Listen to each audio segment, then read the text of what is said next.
Level 3 go now evacuations are in place at this hour for the Geiger Heights area. The Grove fire is burning at nearly 100 acres. Good evening and thank you for joining us for KREM 2 News at 5. I'm Mark Hanrahan. And I'm Whitney Ward. Take a look at your screen right now. Crews are calling it the Grove Fire. Spokane County Fire District 3 says it started just before 2 o'clock this afternoon. And again, Level 3 go now evacuations have actually been expanded for people living in that area. Specifically, they are north to 57th, west to Abbott, and east to Dorset. Also north to Howlett Lane and south to Morning Lane. The Red Cross will open an evacuation center at Cheney High School starting at 5:30 tonight, so just about a half an hour from now. We bring you KREM 2 team coverage with Laura Papetti, but we start though with Nicole Hernandez with the very latest from the command post tonight. Nicole?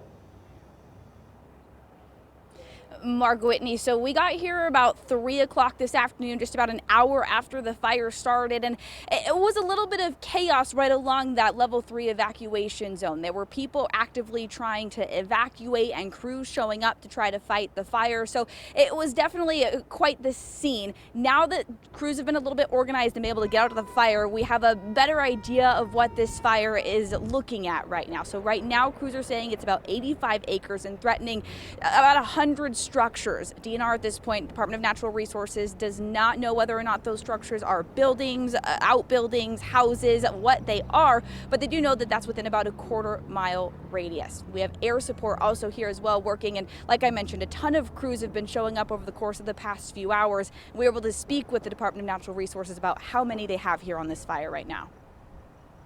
So currently we have 2 scoopers, an air attack, and a helicopter on the fire. We've ordered a lead plane, 2 tankers and a helicopter. We also have a dozer that's in there cutting fire line.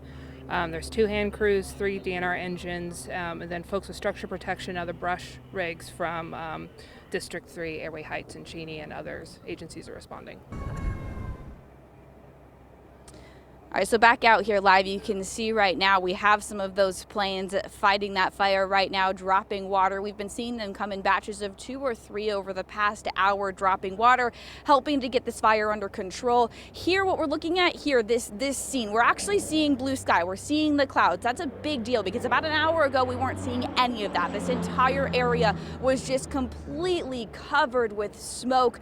We were speaking with people who were looking past the smoke at what they knew was their house on the other side of the smoke. So this is definitely a huge deal for this area. And for those people who are evacuating, just know that Cheney Spokane Road is back open for you to leave this area. And again, as we get more information, we'll make sure to bring that to you. In Spokane, Nicole Hernandez, KREM 2 News. All right, Nicole, thank you very much. We continue our team coverage tonight on the fire line with KREM 2's Laura Papetti joining us live. So Laura, how are things looking from your vantage point?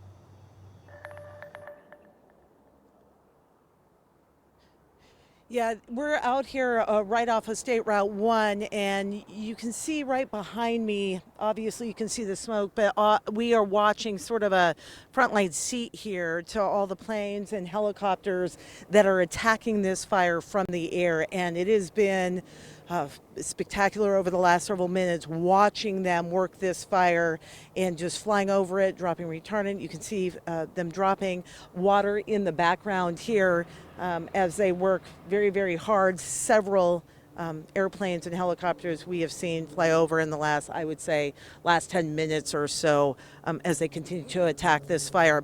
I do want to give you a sense of where we are right now. We got off the Grove exit off of I-90. We were coming in from the west, and immediately you could see the sky filled with planes and helicopters. And then as you continue down the freeway, you can see the smoke. You could also see people pulling off, taking a look. Startling in this area, obviously, after what happened just less than a year ago. Very, very tense for many people in this area to see this happening. I want to show you just over here to my right, to the left of your screen, you can see folks gathering as they are watching right now. As I said, we were coming down the freeway headed into Spokane because we were out on this story, and we were with a gentleman out on this story when he got the alert that he was being evacuated and had to rush back to the scene here. Hasn't been able, from what I understand, to get back in, but nonetheless, he is like many in this area who have had to evacuate and now just sit and watch and wait for word. I'll send it back to you.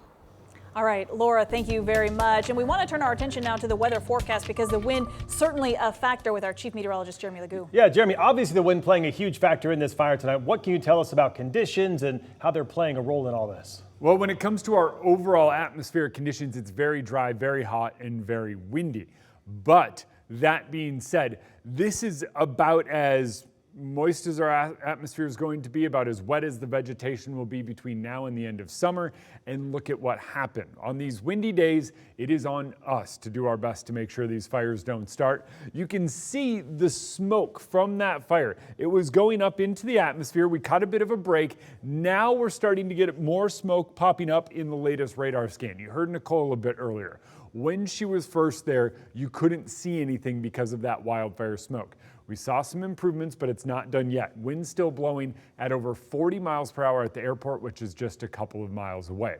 When it comes to air quality here in Spokane, we have dropped. We're at 72, so still in the moderate range. That means you can likely smell it. That means it might be irritating you, but it's not quite at that point where it's unhealthy for people in those sensitive groups: asthma, heart disease, lung disease, those types of things. When it comes to our overall forecast, wind is expected to stay strong through 8 p.m. That's why we have those wind advisories in effect through 8 p.m. for wind gusts at 40 to 50 miles per hour. But what is more likely is that wind stays or lingers through midnight. So not in that wind advisory criteria, but still strong enough that it will be of concern through the overnight. All right, sounds good, Jeremy. Thank you very much. And the gusty winds, especially in central Washington, are fueling fire dangers, where we are currently tracking 2 fires at this hour. So all evacuation levels have been reduced to level 1 for the Palisades Road fire that's burning in Douglas County. According to the sheriff's office there, the fire started around 10 o'clock last night. The sheriff's office says there are no structures, though, being threatened and no loss of property so far. Also, keep an eye on the Pioneer Fire burning along the north shore of Lake Chelan, about 30 miles from the city of Chelan. It has grown by another 300 acres. It's now estimated to be at 600 acres. And there are level 3 go now evacuations still in place for the Rex Creek area. That again means leave right now. That fire is 0% contained.